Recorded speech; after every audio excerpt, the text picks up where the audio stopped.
Hello, नमस्कार। देखिए, अपन भौगोलिक विचारधाराएं और विधि तंत्र का जो पेपर पढ़ रहे थे, उसमें अपना टॉपिक चल रहा था भूगोल के तत्व। और भूगोल के तत्व के अंतर्गत अपन ने पहला तत्व पढ़ रहे थे अपन, जो था पृथ्वी की सतह पर स्थिति का। और देखिए, पृथ्वी की सतह पर स्थिति की अगर अपन बात करें तो इसके अंतर्गत अपन ने एक तो ज्यामितीय अवस्थिति की बात कर ली थी, और दूसरी समुद्रिक और स्थलीय स्थिति की अपन ने बात कर ली थी। अब इसमें एक तत्व अपना और बच जाता है, वो है नंबर 3, निकटवर्ती देशों के संदर्भ में स्थिति। तो आप इसकी हेडिंग लगा लीजिए नंबर 3 पे, और हेडिंग है निकटवर्ती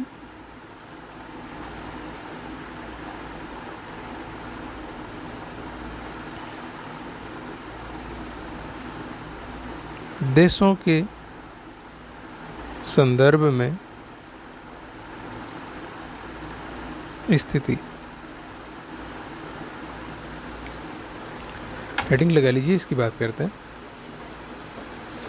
देखिए, निकटवर्ती देशों के संदर्भ में स्थिति से मतलब यहाँ पर ये रहता है कि किसी भी देश या प्रदेश की स्थिति है, उसके समीपवर्ती क्षेत्र किस प्रकार के हैं, कौन से देश है उनके पास में वो स्थित है, जो समीपवर्ती देश है उनकी संख्या कितनी है, एक देश के सीमा लगती है, एक से ज़्यादा देशों से सीमा लगती है, या वो देश का प्रकार कैसा है, वो एक व्यावसायिक देश है, एक पूंजीवादी देश है, या एक गरीब स्थिति वाला देश है। तो ये उसका जो आसपास की जो स्थिति है, उसके समीपवर्ती देश किस प्रकार के हैं, उनकी क्या स्थिति है, उसके संदर्भ में अगर अपन स्थिति को देखें किसी देश की, तो वो होती है निकटवर्ती देशों के संदर्भ में स्थिति। और देखिए, ये जो स्थिति है, इसका प्रभाव राज्य के विकास पर विशेष रूप से पड़ता है। अगर कोई देश है, व्यावसायिक देश होगा, कार्यशील क्रियाशील होगा, अच्छे संबंधों वाला होगा, तो वहाँ उसके लिए जो उसके आसपास के देश हैं वो सभी के लिए फ़ायदेमंद होगा। और जो आसपास के देश अगर वो भी अच्छी स्थिति वाले हैं, व्यापारिक क्रियाओं में ध्यान देते हैं, उन्नति में ध्यान देते हैं, तो वो उस देश के लिए भी फ़ायदेमंद है। इसके विपरीत देखें तो कुछ देश जो लड़ाकू प्रवृत्ति के जो रहते हैं, वो देश क्या करेंगे, वो देश ना तो खुद विकसित हो पाएंगे, न समीपवर्ती देश को विकसित होने देंगे। वो अपनी लड़ाई झगड़े, ये जो छोटे छोटे मुद्दे हैं उन्हीं में अपना ध्यान अटकाए हुए रह जाएंगे। इसका उदाहरण आप देख सकते हो, भारत के संदर्भ में भी अपने कुछ पड़ोसी देश ऐसे हैं जो वास्तव में अच्छे हैं, उनके साथ अच्छा व्यवहार है, और वो भी भारत को एक अच्छे नज़रिए से देखते हैं, अपना व्यवसाय करते हैं, उसमें उनका भी फ़ायदा है और उसमें भारत का भी फ़ायदा है। और कुछ पड़ोसियों का आपको पता है, उनकी क्रियाएं किसी से छुपी नहीं है। तो ये पड़ोसी देशों के संदर्भ में जो स्थिति है, ये प्रभावित करती है। तो इसमें आप 2 लाइन लिख लीजिए, लिखिए, निकटवर्ती देशों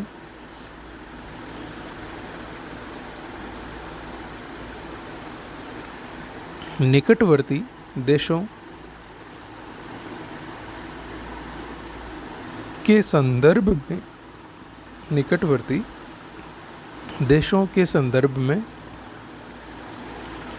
किसी क्षेत्र की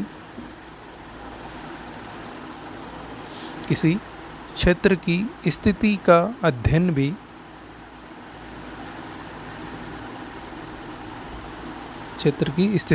अध्ययन भी भूगोल में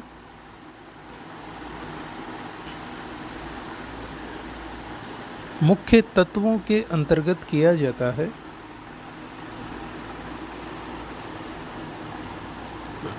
क्योंकि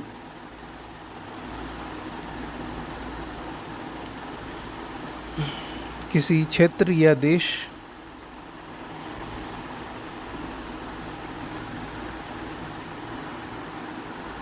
के निकटवर्ती पड़ोसी देश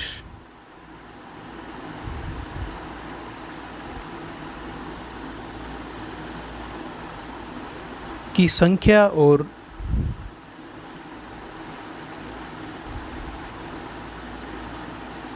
उनके प्रकार या प्रवृत्ति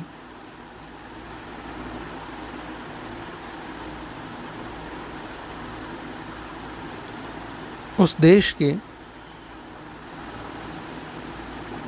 विकास को प्रभावित करते हैं, विकास को प्रभावित करते हैं। ठीक है, तो ये अपना एक जो भौगोलिक तत्व था स्थिति वाला, ये कंप्लीट हुआ। अब दूसरा भूगोल का अपने जो भूगोल में तत्व है वो है भौतिक दशाएं। तो अपन उसकी बात करते हैं। तो उसकी में आप अभी हेडिंग लगा लीजिए, नेक्स्ट दूसरा पॉइंट है, मेन पॉइंट है, जिसे आपने पहला पॉइंट की जो हेडिंग लगाई थी देश स्थिति की, जिसमें आपने लिखा था कि पृथ्वी की सतह पर स्थिति क्या है, तो ये अपना पहला पॉइंट था। उसमें फिर अपन ने सब पॉइंट के रूप में ज्यामितीय अवस्थिति को पढ़ा, समुद्री और स्थलीय अवस्थिति को पढ़ा, और फिर समुद्री और स्थलीय अवस्थिति थी उसमें अपन ने 5 उप विभाजन करके 5 द्वीपीय, तटीय, प्रायद्वीपीय, महाद्वीपीय, ये व्यापारिक मार्गों पर, ये अपन ने इसके अंतर्गत पढ़ा था। फिर तीसरी स्थिति हो गई थी अपने निकटवर्ती देशों के संदर्भ में। तो ये पहला जो स्थिति वाला पॉइंट है ये कंप्लीट हुआ। अब दूसरा पॉइंट अपना है भौतिक दशाएं, फिजिकल कंडीशंस। तो आज अपन ये शुरू अब करते हैं। तो यहाँ तक का अपन ने कंप्लीट कर लिया। ये बात अपने इतनी देर अपन जो कर रहे थे वही बात है। अब अपन यहाँ से आगे से शुरू करते हैं। ठीक है, तो हेडिंग लगा लीजिए आप, फिर अपन इसको देखते हैं।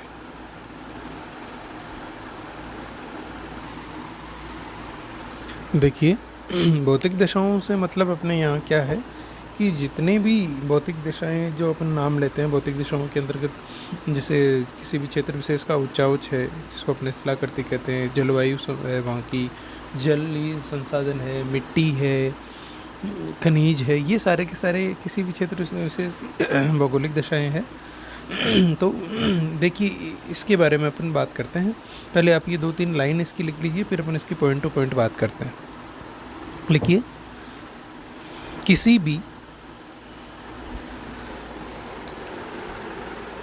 भी प्रदेश विशेष में, किसी भी प्रदेश विशेष में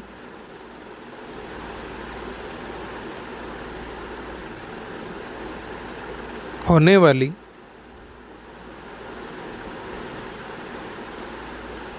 मानवीय क्रियाओं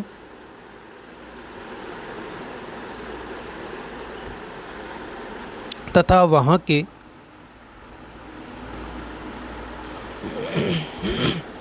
जैविक तत्वों पर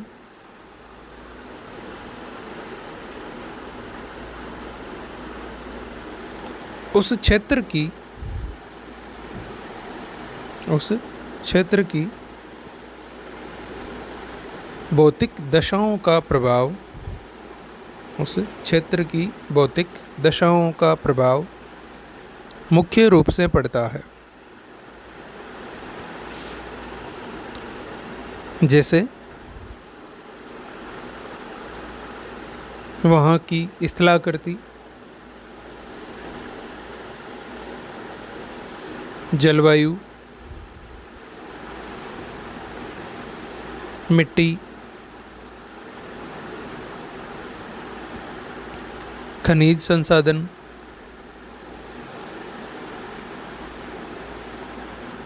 जलीय संसाधन आदि।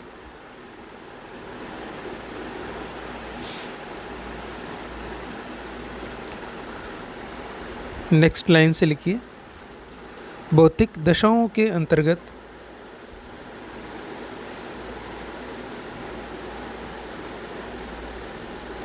अनेक तत्व सम्मिलित है।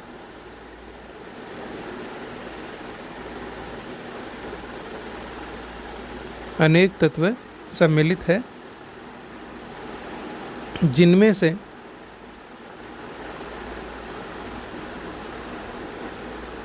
कुछ महत्वपूर्ण तत्व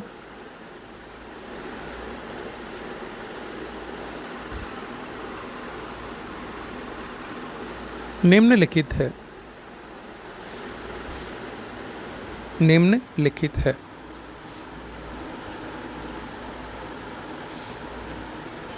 और अब इसमें आप नंबर 1 हेडिंग लगाइए, पृथ्वी एक ग्लोब के रूप में, अर्थ एज ए ग्लोब। और इसमें अपन बात करते हैं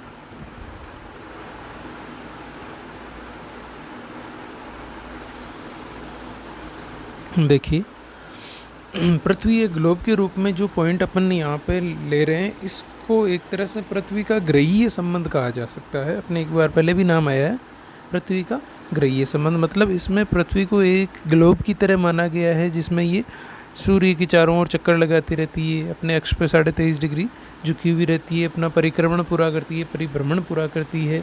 और इसके इन गतियों के कारण दिन रात बनते हैं, या दिन के समयों का निर्माण होता है, दिन रात की अवधि में परिवर्तन होता है, या सूर्य के उत्तरायण दक्षिणायन की क्रिया होती है। तो ये सारी की सारी इसी के अंतर्गत सम्मिलित की गई है। ठीक है, तो देखिए अपन इसको साथ साथ में देख लेते हैं, लिखते भी जाइए आप साथ में। शुरू कीजिए। पृथ्वी सौर परिवार का ग्रह है। पृथ्वी सौर परिवार का ग्रह है और यह अन्य ग्रहों की ही तरह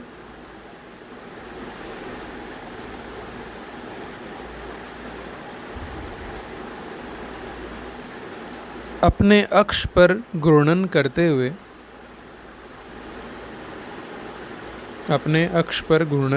हुए सूर्य के चारों ओर परिक्रमा भी करती है।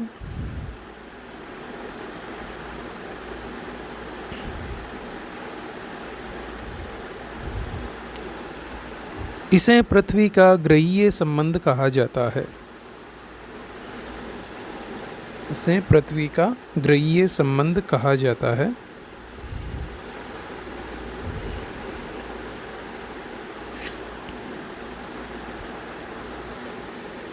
नेक्स्ट लाइन से लिखिए। पृथ्वी अपने अक्ष पर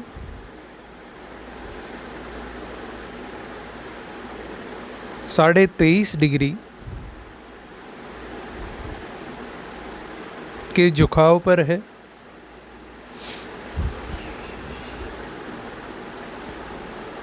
और यह अपने अक्ष पर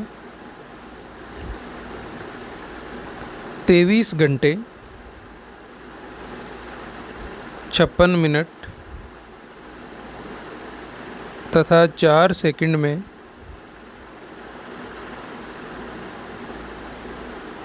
अपना एक घूर्णन या परिभ्रमण चक्र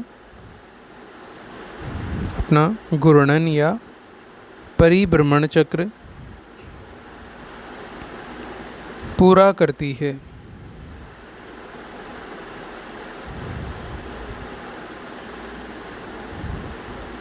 साथ ही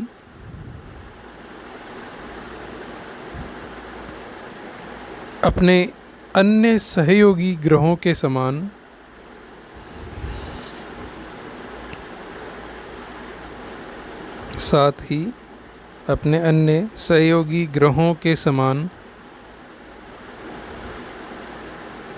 सूर्य की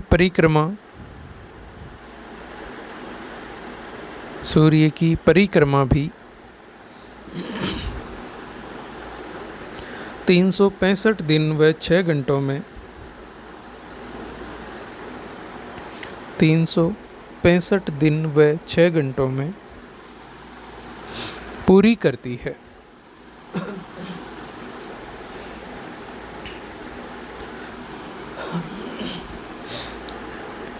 पृथ्वी की इन गतियों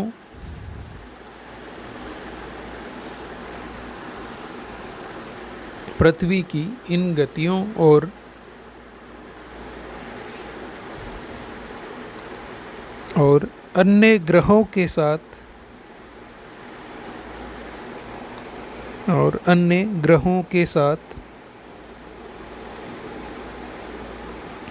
पृथ्वी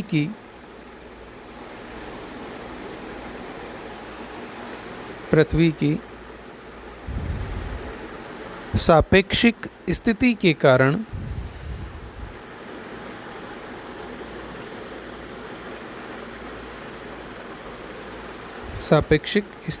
कारण पृथ्वी तल पर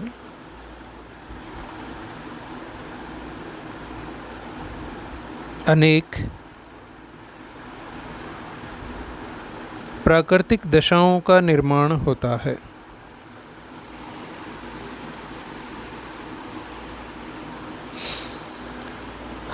मतलब ये कि पृथ्वी अपने अक्ष पर एक तो 23.5 डिग्री का झुकाव लिए हुए है इस वजह से, दूसरा ये 23 घंटे और 56 मिनट में अपना एक घूर्णन चक्र पूरा करती है इस वजह से, और तीसरा सूर्य की परिक्रमा करती है 365 दिन और 6 घंटे में इस वजह से। इन तीनों कारणों से पृथ्वी पर कुछ प्राकृतिक दशाओं का निर्माण होता है, जैसे लिखिए आप, दिन रात का बनना। अब दिन रात क्यों बनते हैं? घूर्णन गति के कारण। ठीक है, आगे लिखिए। दिन के विभिन्न काल समयों का निर्माण, मतलब सुबह, दोपहर, शाम, रात्रि, ये जो निर्माण हो रहा है समय का, ये कोमा दिन का छोटा बड़ा होना, जो झुकाव की वजह से संभव हो पाता है।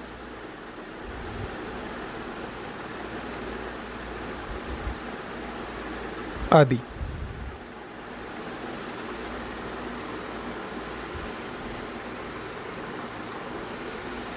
आगे लिखिए। इसी प्रकार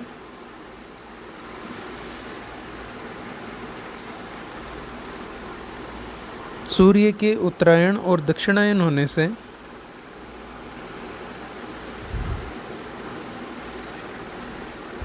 ऋतुओं का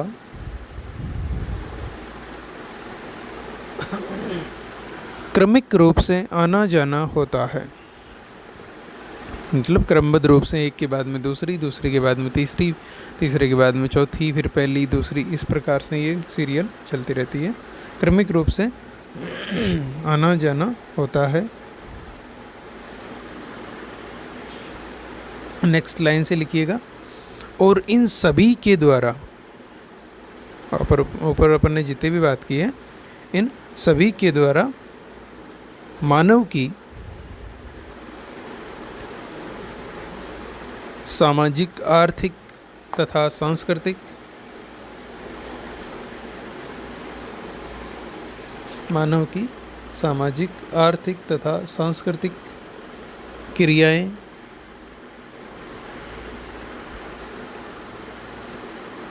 और मानव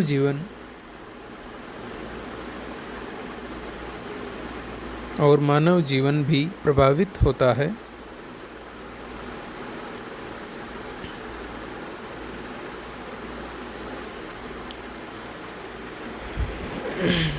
इन सभी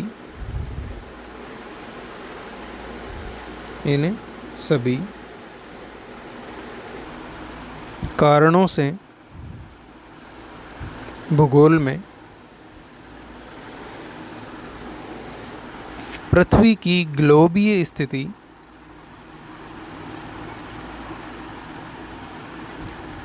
का प्रधान रूप से अध्ययन किया जाता है।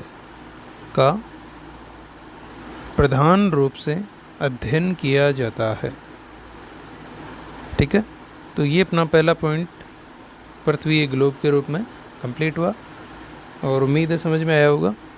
अब आप दूसरी हेडिंग लगाइए, भूमि की बनावट।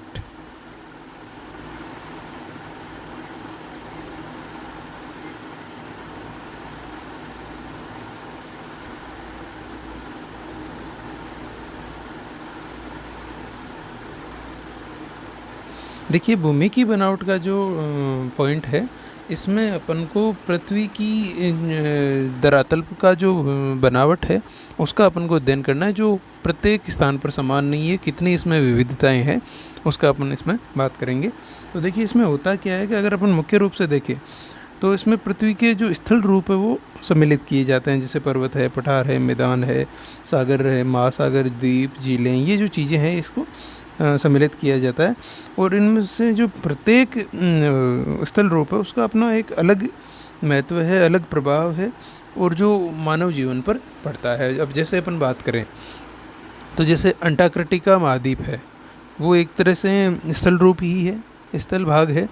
और यहाँ की अगर बात करें तो इसकी भौतिक स्थिति किस प्रकार की है, ये हमेशा बर्फ़ से ढका रहता है, और बर्फ़ से ढका रहेगा तो इस वजह से ये निर्जन रहेगा। यहाँ पर बहुत क्या न के बराबर यहाँ जनसंख्या निवास करती है।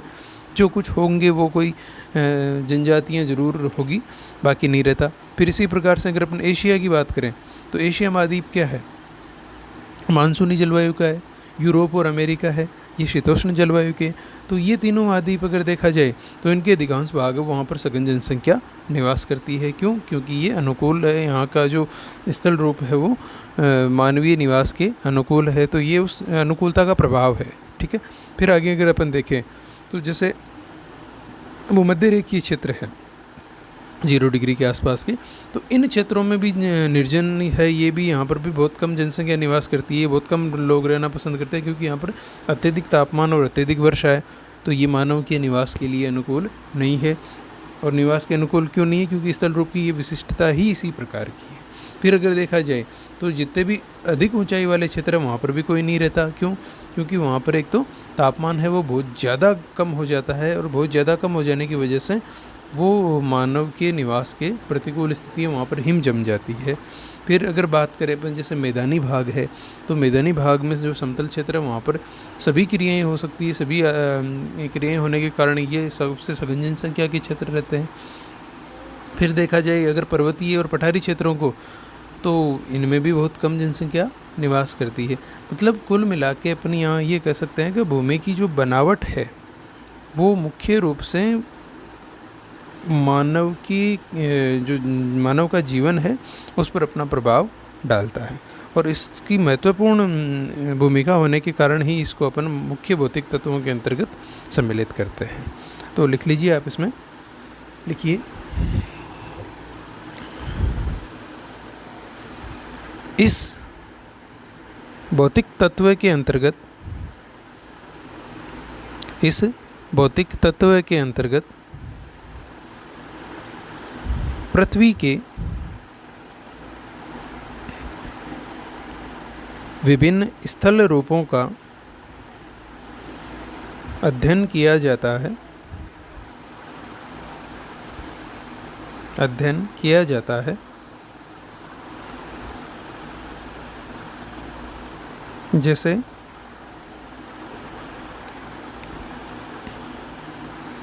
पृथ्वी के धरातल पर, जैसे पृथ्वी के धरातल पर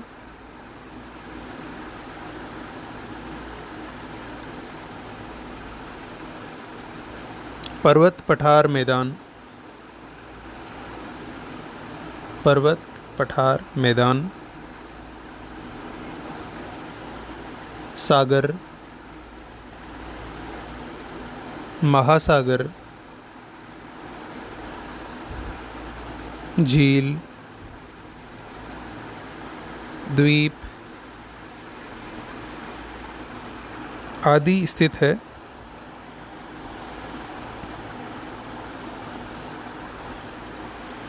और इनका प्रत्येक तत्व का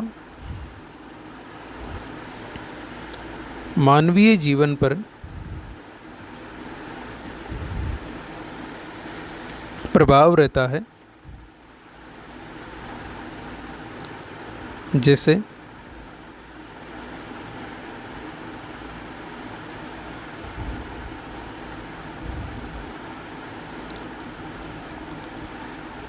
अंटार्कटिका महाद्वीप,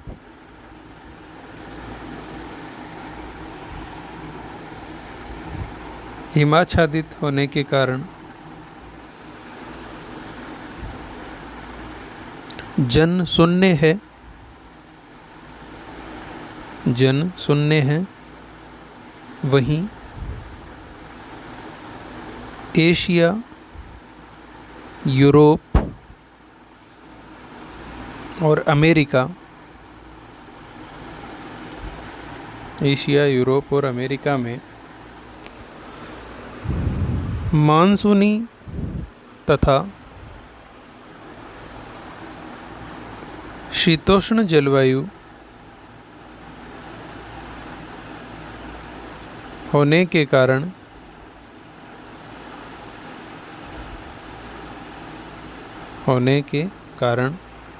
यहाँ सघन जनसंख्या निवास करती है। सघन जनसंख्या निवास करती है।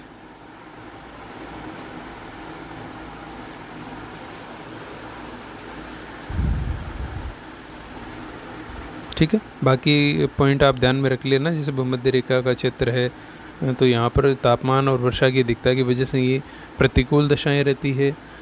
अधिक ऊंचाई वाले जो पर्वतीय भाग है वहाँ पर भी प्रतिकूल दशाएं रहती है। वहीं अगर मैदानी क्षेत्रों की बात की जाए तो वहाँ अनुकूल दशाएं रहती है। तो ये आप बातें इसमें ध्यान रख लेना। ठीक है, तो आज के लिए अपना इतना ही हो पाएगा। ठीक है, बाकी के अपन जो भौतिक दशाओं के पॉइंट हैं इनकी बात अपन अगली कक्षा में करेंगे। तो आप इतने को सही ढंग से लिख लीजिए और इसमें अगर किसी भी प्रकार की कोई दिक्कत आती है तो सूचित कर दीजिएगा। ठीक है, धन्यवाद।